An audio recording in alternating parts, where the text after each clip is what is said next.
Assalamualaikum warahmatullahi wabarakatuh. Perkenalkan, nama saya Endangwati dari SMK Negeri 3 Pati, calon guru penggerak angkatan 9. Di sini saya ingin menyampaikan koneksi antar materi modul 2.2, yaitu tentang pembelajaran sosial emosional.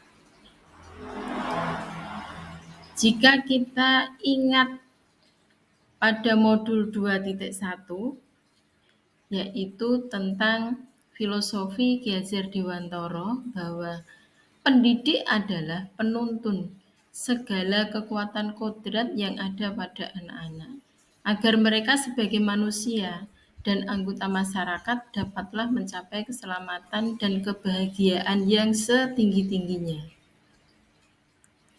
Nah, oleh sebab itu, di sini kami ingin membahas tentang pembelajaran sosial dan emosional. Pembelajaran yang dilakukan secara kolaboratif oleh seluruh komunitas sekolah.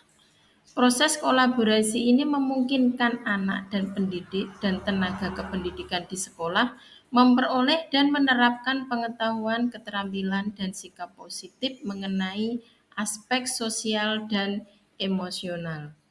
Tujuan pembelajaran sosial dan emosional atau PSE yang pertama, memahami, menghayati, dan mengelola emosi atau kesadaran diri.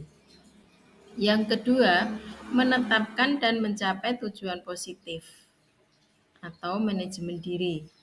Merasakan dan menunjukkan empati kepada orang lain, termasuk kesadaran sosial. Yang keempat, membangun dan mempertahankan hubungan yang positif, termasuk dalam keterampilan membangun relasi. Yang terakhir, membuat keputusan yang bertanggung jawab.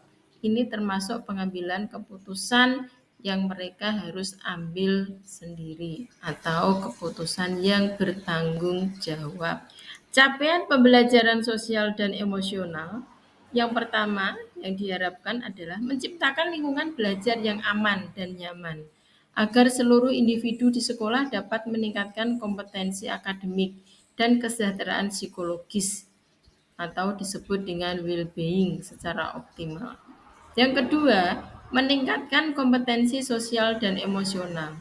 Terciptanya lingkungan belajar yang lebih positif, peningkatan sikap positif dan toleransi murid terhadap dirinya, orang lain, dan lingkungan sekolah.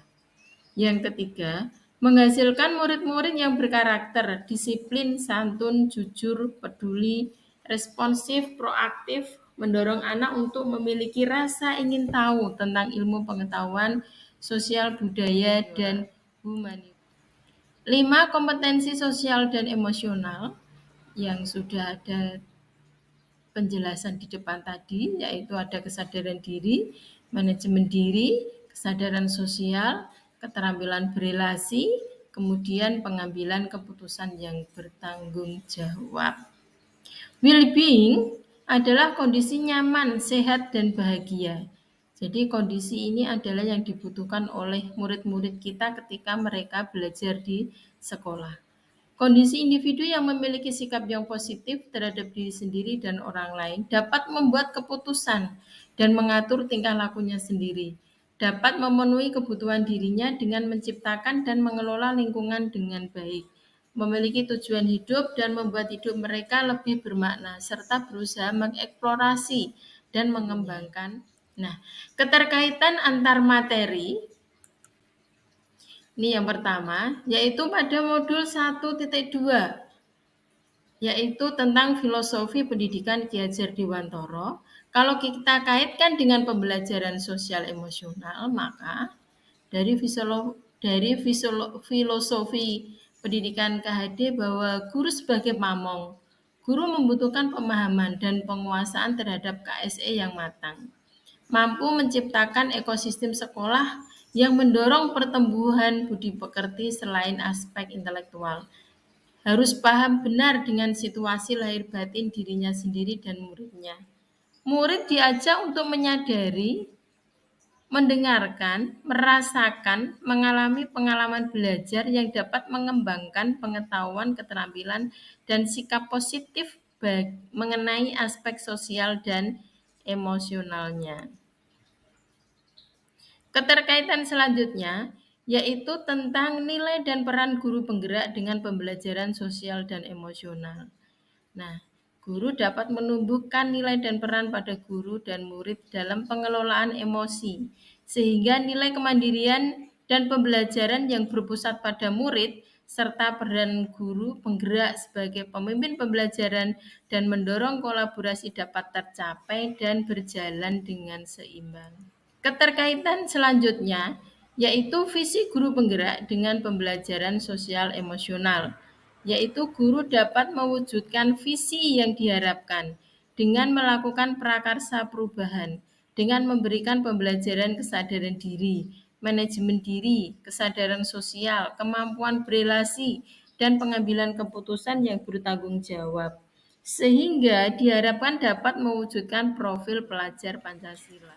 Pada modul 1.4 yaitu pembelajaran sosial emosional dengan budaya positif.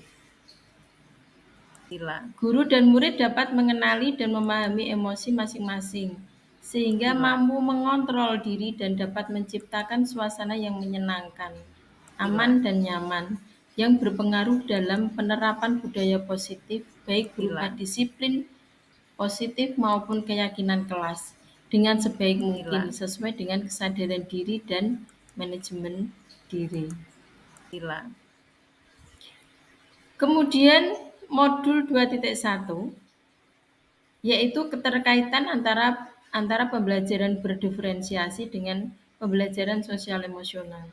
Guru dapat melakukan pembelajaran dengan mengidentifikasi perasaan dan emosi. Hal ini sejalan dengan pembelajaran berdiferensiasi yang memetakan kebutuhan murid. Di antaranya adalah kesiapan murid, minat, dan profil belajar murid.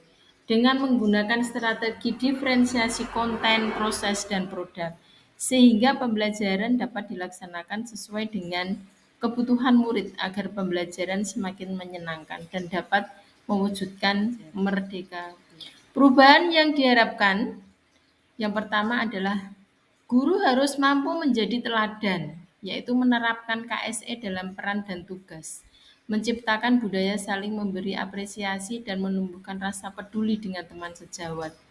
Yang kedua, guru harus belajar, membiasakan melakukan refleksi secara pribadi, berkolaborasi antar teman sejawat, mengembangkan pola pikir bertumbuh, memahami tahapan perkembangan murid, meluangkan waktu berintrospeksi diri, dan mengagendakan sesi berbagi praktek yang baik. Kemudian yang ketiga adalah berkolaborasi, membuat kesepakatan bersama-sama, membuat komunitas guru belajar profesional. Misalnya saja kita bisa bersama-sama dengan MGMP, teman sejawat, tingkat sekolah, bisa tingkat kabupaten, bisa juga tingkat provinsi. Jadi membuat sistem monitoring rekan sejawat, kemudian mengintegrasikan KSE dalam pelaksanaan rapat guru. Akhirnya peran kita sebagai pendidik adalah tugas mulia, sekaligus membutuhkan keuletan dan kesabaran. Mari terus belajar, berefleksi, bertumbuh, berbagi, dan berkolaborasi untuk menjadi lebih baik bagi murid-murid kita. Terima kasih, semoga bermanfaat untuk kita semua. Wassalamualaikum warahmatullahi wabarakatuh.